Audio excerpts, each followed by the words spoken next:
Inside the box, you will locate the mudguards, along with the screw, washer, and nut required for the mudguard assembly.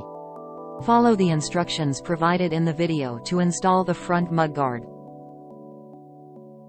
Once you've temporarily positioned the mudguard in place, proceed by inserting the screw. Now, move on to the light and arrange it as demonstrated in the video.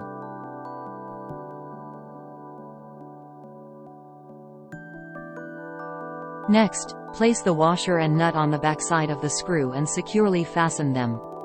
Continue tightening until both the mudguard and the lights are firmly and securely fixed in place.